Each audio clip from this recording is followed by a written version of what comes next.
Good morning, future bureaucrats. Welcome to the 11th March 2022 current affairs. The first is emerging inflation. Before starting this video, let me tell you that this will be prelims oriented. जो भी कुछ current affairs रहेगा वो उसमें आपसे prelims में कैसा सवाल बन सकता है इसके बारे में भी हम डिस्कस करेंगे. तो फर्स्ट इज emerging inflation.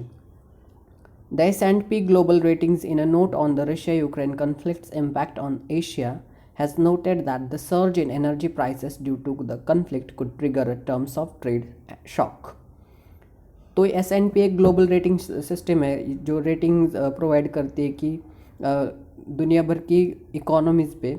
तो उन्होंने क्या कहा है कि रशिया और यूक्रेन का जो अभी क्राइसिस चल रहा है, उनके बीच में जो वॉर चल रहा है, तो इसका जो असर है वो दुनिया भर की प्राइसेस पे, दुनिया भर की इकोनॉमी, उनके प्राइसेस पे पड़ेगा.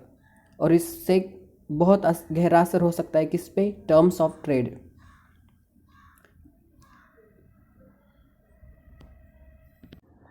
और फिर एनर्जी प्राइसेस की भी बढ़ने की बात हो रही है. तो अगर एनर्जी प्राइसेस बढ़े तो उसका लिंकेज सब तरफ है. अगर एनर्जी प्राइसेस बढ़े तो इंपोर्ट महंगा हो जाएगा, ट्रांसपोर्टेशन कॉस्ट बढ़ जाएगी, इन्फ्लेशन यहाँ का बढ़ जाएगा, हमारे एक्सपोर्ट्स घट जाएंगे, हमारी इकोनॉमी कहीं ना कहीं पर उसकी वैल्यू कम हो जाएगी, रुपये का डिप्रिसिएशन होगा, डॉलर स्ट्रांग हो जाएगा और हमारे डेफिसिट भी बढ़ता जाएगा.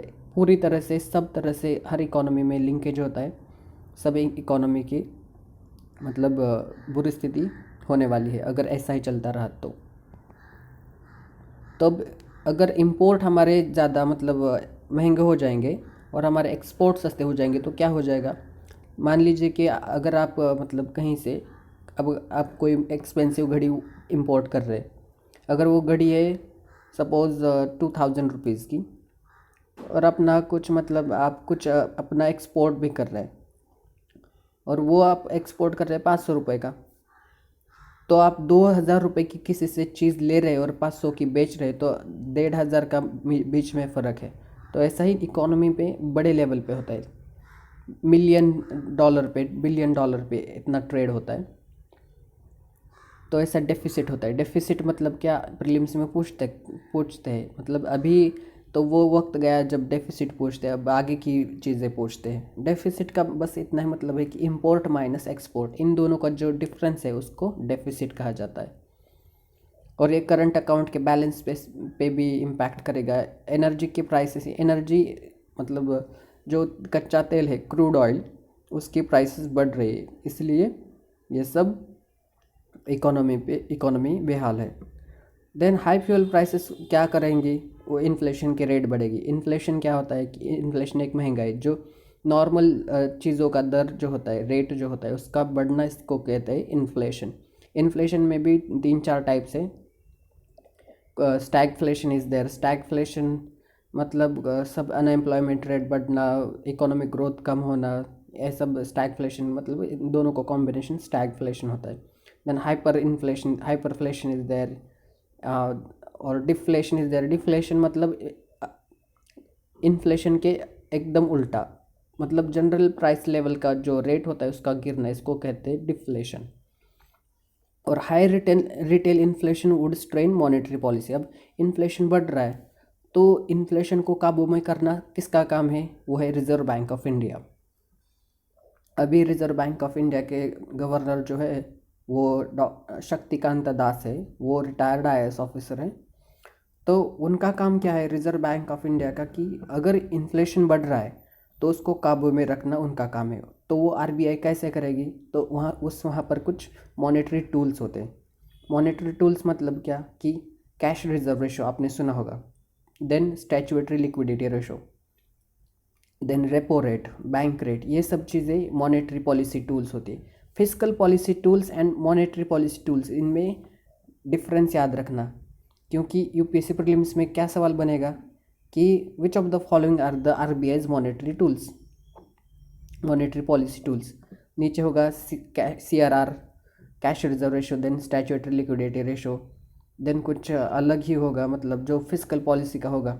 और आपको लगेगा अरे ये तो इससे भी इकोनॉमी मतलब कुछ इकोनॉमी के रिलेटेड है, ये भी कंट्रोल करते होगा. लेकिन नहीं, वो मॉनेटरी पॉलिसी टूल नहीं है, वो फिजिकल पॉलिसी टूल है। तो आगे MCQs के थ्रू भी हम ऐसा मतलब देखेंगे कि what is that exactly, how UPSC plays with the students, और इसका इकोनॉमिक ग्रोथ और बहुत स्ट्रेस आ रहा है, बोरोवर्स पे स्ट्रेस आ रहा है, मॉनेटरी पॉलिसी को अभी उसको अलर्ट पे रहना ज़रूरी है, ऐसी बात इस करंट अफेयर्स में की गई। देन एडिशनली इसका क्या इम्पैक्ट हो सकता है कि डोमेस्टिक हमारी इंडिया में जो कुछ भी कंज्यूमर्स है, जो इन्वेस्टमेंट करने वाले लोग हैं, इन पर भी बहुत असर पड़ने वाला है। देन नेक्स्ट, और ये जो अगर कन्फ्लिक्ट और बढ़ता जाएगा तो इन्वेस्टर का बहुत बड़ा सेंटिमेंट का उनका डैमेज हो जाएगा, पूरा कैपिटल का आउटफ्लोज हो जाएगा, लोग अपना FDI मतलब फॉरेन डायरेक्ट इन्वेस्टमेंट जो होती है, तो वो सब अपना कैपिटल लेके चले जाएंगे इंडिया से। देन वो इन्वेस्टमेंट के लिए इधर इधर नहीं देखेंगे इंडिया में। देन और कुछ कोई कंट्री इमर्जिंग मार्केट्स या फिर असेट्स, वो सब करेंसी का मतलब डिस्टॉर्शन हो जाएगा, हमारा इकोनॉमी बर्बाद हो जाएगी। आपको बस मतलब जनरल लेवल पे क्या लगता होगा कि यूक्रेन रशिया का भी क्राइसिस चल रहा है तो हो, और इतना ज़्यादा हो के क्या होगा, मतलब बस तेल के प्राइस बढ़ रहे नहीं, लेकिन उसका असर हर चीज़ हर डायमेंशन पे होगा। Then next important current affairs is national land monetisation corporation. इस पे भी सवाल बन सकता है, बड़ी न्यूज़ है। तो यूनियन कैबिनेट ने क्या कहा है, उन्होंने अप्रूव किया है किसका फॉर्मेशन, एक बॉडी है उसका फॉर्मेशन, तो फॉर्म है नेशनल लैंड मोनेटाइजेशन कॉरपोरेशन। इसका बजट में भी मतलब 2021-22 का अगर आप बजट पढ़ेंगे तो उसमें इसका जिक्र था कि what is national land monetisation corporation, ये हम फॉर्म करेंगे और सरकार की जो भी मतलब असेट्स, बिल्डिंग असेट्स, देन कुछ भी सेंट्रल पब्लिक सेक्टर एंटरप्राइजेस, जो उनके गवर्नमेंट एजेंसी, ये सब इनके जो असेट्स है, लैंड है, बिल्डिंग है, तो जो भी यूज़ में नहीं है बस पड़ी रही है, उसको हम बेच देंगे और उससे जो रेवेन्यू आएगा वो हम देश के ग्रोथ के लिए, इंफ्रास्ट्रक्चर ये सब बिल्डअप करने के लिए खर्च करेंगे। तो इसको मोनेटाइजेशन तो आप सबको पता ही होगा व्हाट इज़ दैट। तो बस इस यही बात कर रहे कि ये बॉडी फॉर्म की जाएगी और इस नेशनल मोनेटाइजेशन पाइपलाइन का जिक्र था 2021-22 के बजट में। एंड इससे जो रेवेन्यू जनरेट होगा वो गवर्नमेंट के ग्रोथ के लिए यूज़ किया जाएगा। Then next important current affairs is cabinet nod for centre for traditional medicine. तो ये भी एक इम्पॉर्टेंट न्यूज़ है कि कैबिनेट ने, और एक जो कैबिनेट की मीटिंग हुई तो उन्होंने अप्रूव किया है, किसको अप्रूव किया है, वर्ल्ड हेल्थ ऑर्गेनाइजेशन के global centre for traditional medicine at Jamnagar in Gujarat, Jamnagar और जमनगर इन गुजरात। तो ये क्या किया है कि जो ट्रेडिशनल मेडिसिन होता है उसको अलाउ किया है कि इंडिया के भी जो कुछ मतलब traditional medicine, Ayurveda, then yoga, naturopathy, Unani Siddha, then सोरिकपा, homeopathy, ये जो भी कुछ ट्रेडिशनल मेडिसिन है जो इंडिया की धरोहर है, भारत की धरोहर, तो उसको हमें स्ट्रेंथन करना होगा, उसको रिकग्नाइज करना होगा, उसमें बहुत पोटेंशियल है। ऐसा global centre for traditional medicine इसका कहना है। और ये it will be the first global centre for traditional medicine जो कि गुजरात में बनने वाला है, और इसको वर्ल्ड हेल्थ ऑर्गेनाइजेशन का भी अप्रूवल मिला है। उन्होंने भी कहा है कि इंडिया के जो कुछ भी आयुर्वेदिक, ये आयुर्वेदा, ये इस सब में बहुत पोटेंशियल है, इनको हमें लोगों के वेलफेयर के लिए यूज़ करना है। तो बस न्यूज़ में यही था। Then next important is UPI 123 पे। तो ये न्यूज़ में इतना ये भी बहुत न्यूज़ में, इकोनॉमी के भी सेक्शन में प्रीलिम्स में सवाल बन सकता है इस पर। तो अभी हम फ़ोन पे यूज़ करते हैं, गूगल पे यूज़ करते हैं, उसमें क्या होता है, हमारे पास स्क्रीन टच मोबाइल होता है, स्मार्टफोन। डायरेक्ट हम फ़ोन पे में जाते हैं, अगर किसी को मनी सेंड करना हो तो टू मोबाइल नंबर, देन उसका मोबाइल नंबर आ जाता है, हम अमाउंट क्लिक करते हैं, सेंड, वो हमारा कोड डालते हैं और बस ट्रांजैक्शन सक्सेसफुल। लेकिन ये सब सुविधा सबके पास नहीं होती, ये सब जिनके पास अच्छा स्मार्टफोन मोबाइल है उन्हीं को ये सब करने में आसानी होगी। लेकिन वो लोग क्या करें जिनके पास फीचर्ड फ़ोन है। फीचर्ड फ़ोन मतलब क्या कि वो अपना कीपैड का फ़ोन जो होता है, नोकिया वगैरह जो कुछ भी पहले फ़ोन यूज़ करते थे। लेकिन आपको तो लगेगा और अब तो सबके पास, अब तो 5G का ज़माना चल रहा है, सबके पास स्मार्टफोन है नहीं, लेकिन अभी कुछ बहुत सारे ऐसे यूज़र्स है, around 40 crore users are there. Second point में आप देखिए 40 करोड़ यूज़र्स आर ऐसे जो अभी भी फीचर्ड फ़ोन इस्तेमाल करते हैं, और तो उनको भी अच्छे से ट्रांजैक्शंस में मदद मिले, इकोनॉमी को बूस्ट मिले, डिजिटल ट्रांजैक्शंस हो, तो उन्हें ये RBI ने एक UPI 123 पे का सिस्टम लॉन्च किया है, यह खास करके फीचर्ड फ़ोन यूज़र्स के लिए। तो यहाँ पर क्या होगा कि एक वो सारे लोग हैं ना, उनको भी एफिशिएंट एक्सेस मिलेगा to UPI through their feature phones, और डिजिटल ट्रांजैक्शंस भी हो गए। अब इसके डिटेल्स क्या है, जो अभी UPI बेस्ड जो सर्विस है UPI 123 पे, इसको इम्प्रूव, मतलब ये design to improve the options for feature phone users, खास करके फीचर फ़ोन यूज़र्स के लिए है। देन इसके अंडर, इस सिस्टम के अंडर उनको बस एक ऑनबोर्डिंग के लिए जो कुछ भी UPI पिन सेट करना, बैंक अकाउंट को लिंक करना अपने फ़ोन से, ये सब करना होगा, और फिर उनका ऑथेंटिकेशन शुरू हो जाएगा ट्रांजैक्शंस के लिए। ये सब प्रोसेस होने के बाद इसको वो डायरेक्ट अपने ट्रांजैक्शंस कर सकते हैं, EMI रीपेमेंट कर सकते हैं, बैलेंस चेक कर सकते हैं, मोबाइल रिचार्ज कर सकते हैं, इलेक्ट्रिसिटी बिल भी भर सकते हैं, जो कुछ भी हम फ़ोन पे गूगल पे से कर सकते हैं वो सब फीचर फ़ोन से, इस UPI 123 पे सिस्टम से वो सब भी करेंगे। आप देख सकते हैं अगर 40 करोड़ यूजर्स आर देयर, कुछ 20 करोड़ लोगों ने भी अगर इतना किया तो बहुत बड़ा बूस्ट मिल सकता है इकोनॉमी को। और ये new system offers 4 distinct payment options, अब 4 नए पेमेंट ऑप्शंस ये ऑफ़र करते हैं। और इसमें एक खास बात है कि इसको इंटरनेट कनेक्शन की ज़रूरत नहीं है। This is very amazing thing. इस पर MCQ बन सकता है प्रीलिम्स में, क्योंकि ये बिलीव करने में थोड़ा दिक्कत होता है कि अरे इंटरनेट कनेक्शन के बिना कैसे होगा। तो ये दे देंगे कि consider the following statements with respect to UPI 123 pay system. First option दे देंगे कि it is designed by RBI, और सेकंड ऑप्शन दे देंगे कि it does not require internet connection. तो ज़्यादातर लोग कहाँ पर गड़बड़ी कर जाते हैं कि सबको पता है कि अरे ये किसी ने लॉन्च किया है, ये सब चीज़ें गलत कर देते हैं, तो आप RBI को गलत कर देंगे, और फिर नीचे it does not require internet connection. अरे इंटरनेट कनेक्शन के बिना तो कैसे होगा, तो आप दोनों ऑप्शंस को गलत कर देंगे, लेकिन ये दोनों ऑप्शन सही बन जाते हैं। इसीलिए पूरा मतलब तुक्के का भी गेम नहीं है, थोड़ा बहुत करंट अफेयर्स पे अपना ध्यान होना बहुत इंपॉर्टेंट है, इसीलिए डेली करंट अफेयर्स का इतना इम्पोर्टेंस है। तो 4 कौन से वो फीचर्स डिस्टिंक्ट ऑप्शंस ऑफर करता है, तो इंटरैक्टिव वॉइस रिस्पॉन्स, फ़ोन के वॉइस से हम मतलब इंटरेक्शन करके वो सिस्टम मतलब उसमें इनबिल्ट है। Then app based functionality is there, then missed call facility is also there, and proximity sound based payments are also there. The next important current affairs is temporary protection directive 2001। सबको पता है कि Ukraine Russia में इतना बड़ा crisis चल रहा है, और UN की जो रिपोर्ट है, उनके रिपोर्ट की, United Nations high commissioner for refugees, उनके रिपोर्ट के मुताबिक क्या हुआ है कि ओवर 1.5 मिलियन पीपल, लगभग 15 लाख से भी ज़्यादा लोग यूक्रेन से अपना सामान, बोरा बिस्तर लेके सब निकल गए। और ये इतनी अचंभित होने वाली बात क्यों है पता है? क्योंकि ये फास्टेस्ट ग्रोइंग रिफ्यूजी क्राइसिस है सेकेंड वर्ल्ड वार के बाद। और इस क्राइसिस को से मतलब इसको मद्देनज़र रखते हुए उन्होंने यूरोपियन मेंबर्स, जो कुछ भी स्टेट्स, मतलब 3 मार्च को उन्होंने एक डिसीजन लिया कि यूरोपियन यूनियन काउंसिल डायरेक्टिव, इसको हम एक्टिवेट कर देंगे। तो इसको एक जनरल क्या बोलते हैं कि temporary protection directive, European union उसको बोलता है।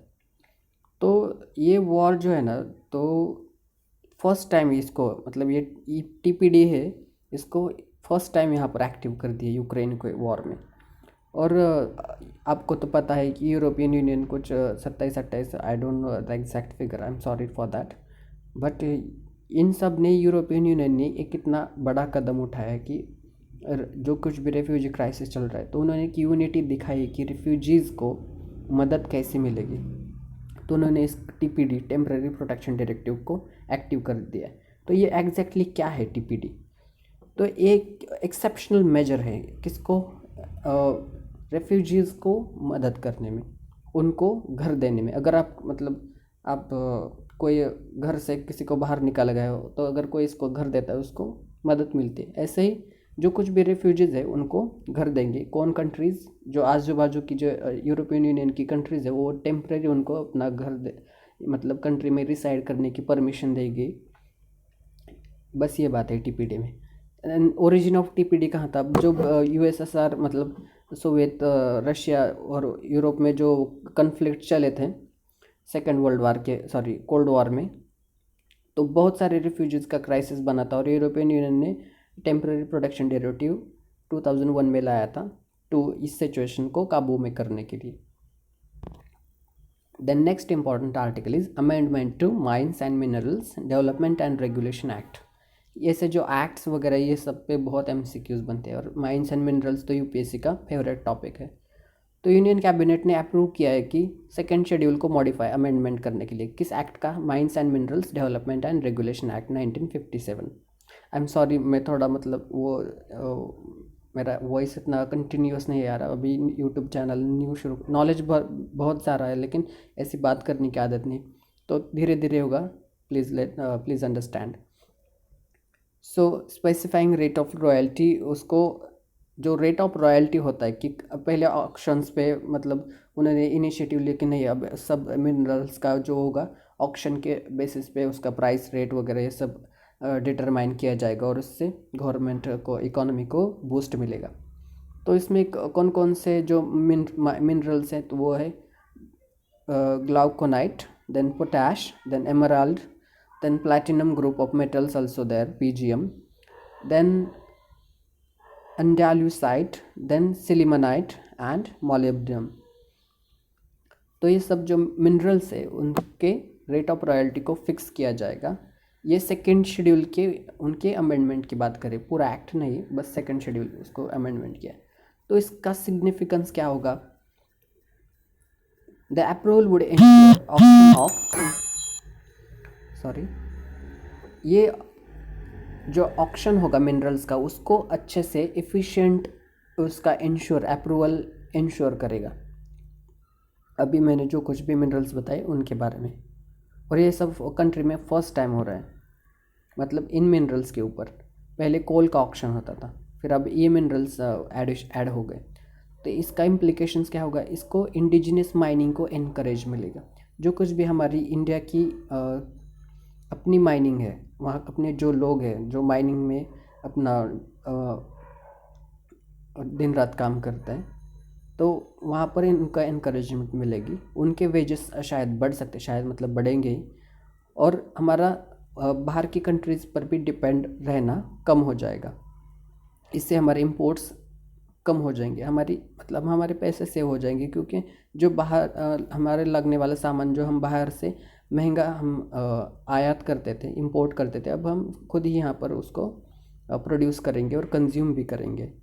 तो इस स्टेप किसने, मिनिस्ट्री ऑफ माइंस ने एक स्टेप लिया है, और इससे एम्प्लॉयमेंट भी जनरेट होगा माइनिंग सेक्टर में, ऐसा उनका प्रेडिक्शन है। ऐसे प्रेडिक्शन सही होते हैं क्योंकि अगर ऐसे कुछ भी नए मूव्स होते, कुछ भी पॉजिटिव देखते हो, तो डेफिनेटली वो एम्प्लॉयमेंट जनरेट करता ही है। यूपीएससी प्रीलिम्स में अगर एमसीक्यू बना कि this amendment will generate employment, तो स्टेटमेंट सही हो जाएगा, क्योंकि एग्जामिनर कोई भी ऐसा स्टेटमेंट नहीं बनाएगा कि वो अपने मतलब प्रॉब्लम में आ जाएगा। उस स्टेटमेंट में आप ध्यान से देखिए, विल है, this action of government will generate employment. Will मतलब होगा, फ्यूचर की बात की है, तो उसकी संभावना है, पॉसिबिलिटी इज देयर, देयरफॉर वो ऑप्शन स्टेटमेंट सही हो जाएगा। और ऐसे ही मतलब एग्रीकल्चर को सपोर्ट मिलेगा, ये सब बात के अवेलेबिलिटी ऑफ मिनरल्स इम्प्रूव हो जाएगी।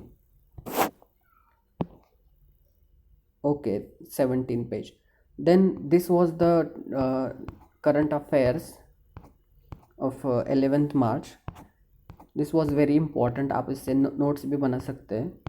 इम्पोर्टेंट आने वाले करंट अफेयर्स की सीरीज़ में, मतलब कुछ 2-3 दिनों के बाद एक करंट अफेयर्स एक्सप्लेन करने के साथ साथ इन पर एमसीक्यू क्या बनेगा ये भी मैं आपको एमसीक्यू दिखाऊंगा, और फिर उसका सही क्या हो जाएगा आप सॉल्व भी करना मेरे साथ। और मैं आपको हर एक एमसीक्यू में बताऊंगा कि यूपीएससी प्रीलिम्स में एमसीक्यू के साथ कैसे प्ले करता है और कैसे स्टूडेंट्स को फंसाता है। उनको 10 लाख बच्चों में से सिर्फ 10,000 लेने आगे, वो एक स्क्रीनिंग टेस्ट है। बस आज के करंट अफेयर्स में इतना ही था। इम्पॉर्टेंट न्यूज़ है कि हमारा इन्फ्लेशन बहुत बढ़ रहा है, उसको मतलब यूक्रेन रशिया का क्राइसिस जब तक नहीं होता तेल के दाम बढ़ रहे इतना, $300 पर बैरल इतना भी बढ़ सकता है, इतना सब वो सब न्यूज़ में चल रहा है। तो ये याद रखना, आप नोट्स भी बना सकते हैं वीडियो पॉज करके। So thank you so much, wish you very good day.